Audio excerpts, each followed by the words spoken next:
अब मैं एक बात करता हूँ मैंग्रोव प्लांट, मैंग्रोव प्लांट्स, ठीक है।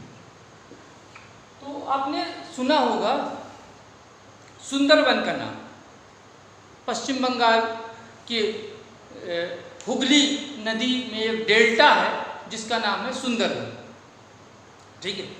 सुंदरवन का नाम है क्योंकि वहाँ सिंदूरी जो प्लांट्स हैं उनकी अधिकता, इसलिए उसका नाम है सुंदरवन, ठीक है। तो आप सोचो कि जहाँ पर समुद्र का तट होता है, आप जानते हैं समुद्र के पानी में मैक्सिमम पानी की मात्रा लवण की मात्रा पाई जाती है, अर्थात उसका पानी खारा होता है, साल्टी होता है।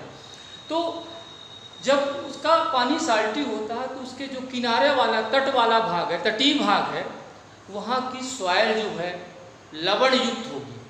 कैसी होगी? लवणीय सॉइल होगी। और लवणीय सॉइल पर उगने वाले पौधे को कहते हैं हेलोफाइट्स। क्या कहते हैं? हेलोफाइट्स। हेलोफाइट्स कौन से पौधे कहलाते हैं? ऐसे पौधे जो कहाँ उगते हैं बताओ आप मुझे? लवणीय मृदा पर उगते हैं, उसे कहते हैं हेलोफाइट्स।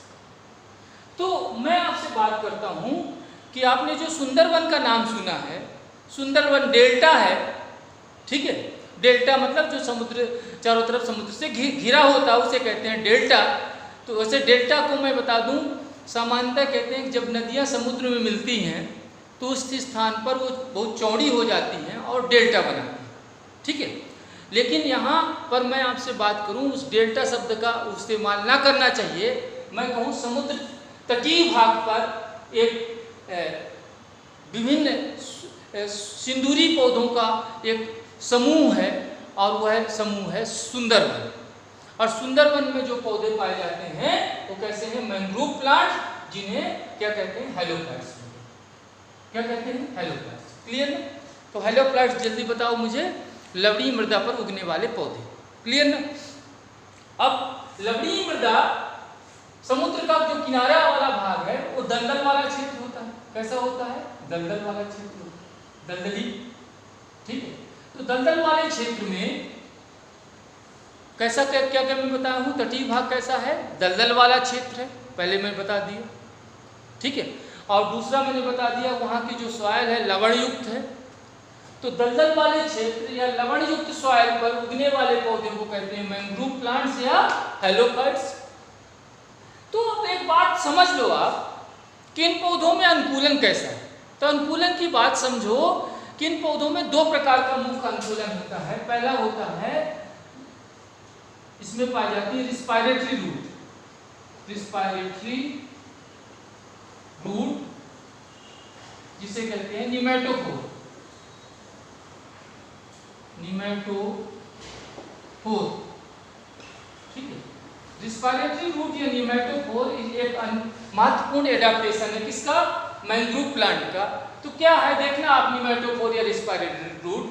आप जानते हैं रूट चूंकि सॉइल के अंदर रहती है, तो फिर आप बताओ कि रूट की कोशिकाओं को रिस्पायरेशन के लिए ऑक्सीजन कहाँ से मिलती है?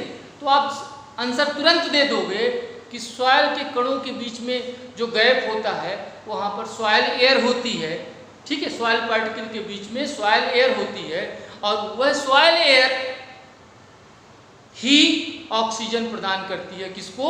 रूट की कोशिकाओं को। तो रूट की कोशिकाओं में डिफ्यूजन के द्वारा सॉइल से सॉइल एयर रूट की कोशिकाओं में पहुंच जाती है, ठीक है।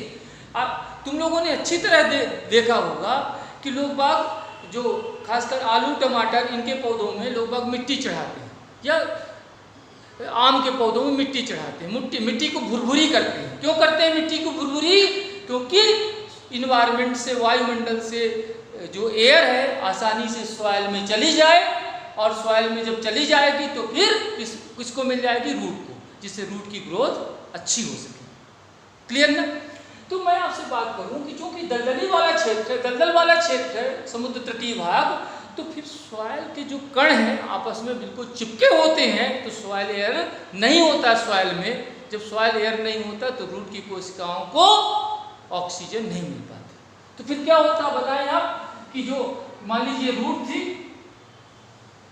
तो देखना फिर रूट ये दलदली वाला क्षेत्र है, कैसा है? दलदली वाला क्षेत्र है। तो फिर क्या आप समझो कि जो रूट है वो कहाँ निकल गई, सांस लेने के लिए।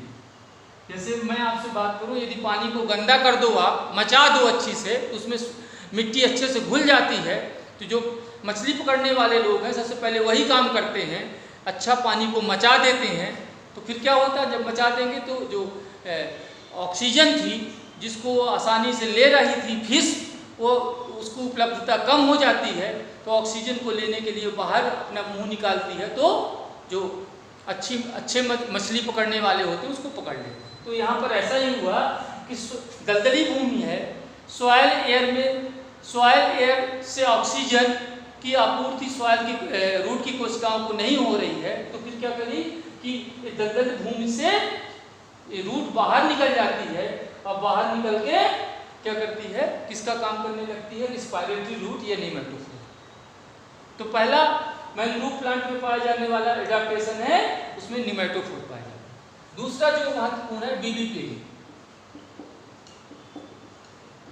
क्या है बीबीपीडी, समझना कि मान लो सपोज करो आप सामान्यतः जानते हो कि जो फ्रूट है, फ्लावर से फ्रूट बना, और फ्रूट जब मैच्योर होता है तो फ्रूट मैच्योर होता है और प्लांट से नीचे गिरता है, और उसमें उपस्थित जो सीड हैं वो अनुकूल परिस्थिति में जर्मिनेट करते हैं और फिर उसकी संतति का निर्माण करते हैं।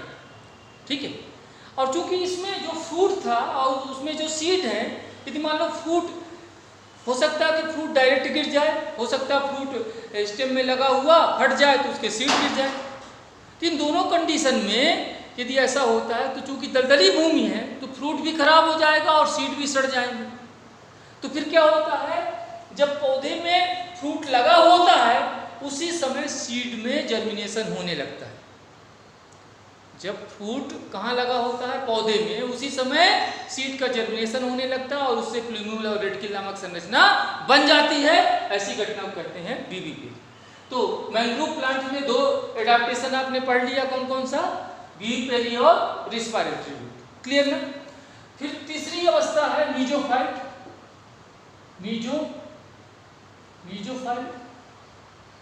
मीजोफाइट किसके किसके बीच की अवस्था है, हाइड्रोफाइट और जीरोफाइट के बीच की, हाइड्रोफाइट और जीरोफाइट के बीच की अवस्था को कहते हैं मीजोफाइट्स। तो प्रकृति में अधिकतर जो पौधे पाए जाते हैं कैसे पाए जाते हैं, मीजोफाइट। ठीक है, दोनों के बीच की इंटरमीडिएट अवस्था, मतलब मीजोफाइट पौधे को कम पानी वाले स्थितियों पर भी जी सकते हैं और अधिक पानी वाली स्थितियों पर भी जी सकते हैं। ठीक है, मतलब प्रकृति ने इनको दोनों प्रकार का अनुकूलन दे दिया, किसको, मीजोफाइट को। तो याद रखना, ट्रॉपिकल रेन फॉरेस्ट जो है, ट्रॉपिकल लाइन के चारों तरफ जो पौधे पाए जाते हैं उसको ट्रॉपिकल फॉरेस्ट कहते हैं। तो और याद रखना, जो फॉरेस्ट की जो सबसे अधिक डाइवर्सिटी है, मतलब प्लांट्स की सबसे अधिक डाइवर्सिटी है, यह है ट्रॉपिकल लाइन या उष्ण कटिबंधीय जो क्षेत्र है, वहाँ पर सबसे अधिक इसकी डेंसिटी है, घनत्व अधिक है। तो जो मीजोफाइट पौधे जो कहाँ सबसे अधिक होते हैं, याद रखेंगे, ट्रॉपिकल फॉरेस्ट में। ठीक है, इसके अलावा कुछ टर्म्स ले रहा हूँ मैं जिनको आपको याद रखना हो टर्म से संबंधित। जैसे मैं बोलूँ सैमोफाइट। सैमोफाइट क्या है, ऐसे पौधे जो बालू पर उगते हैं उसे कहते हैं सैमोफाइट। ठीक है, इसके अलावा मैं कहूँ लिथोफाइट्स, तो ऐसे पौधे जो चट्टान पर उगते हैं, पथरीली भूमि पर उगते हैं, उसे कहते हैं लिथोफाइट्स। ठीक है, फिर इसके अलावा मैंने आपसे बात किया हेलोफाइट्स क्या कहलाते हैं, जो लवण वाली भूमि पर, लवणीय भूमि पर उगते हैं। ऑक्जेलोफाइट ऐसे पौधे कहलाते हैं जो अम्लीय मृदा या जल पर उगते हैं, उसे क्या कहते हैं, ऑक्जेलोफाइट। ठीक है, और ऐसे पौधे जो छाया वाले स्थान पर उगते हैं, छाया वाले स्थान पर उगने वाला पौधा तुम एक लगाते हो मनी प्लांट घर में, तो जो छाया वाले स्थान पर उगते हैं पौधे, उसको याद रखना, उसको कहते हैं सियोफाइट। क्या कहते हैं, सियोफाइट।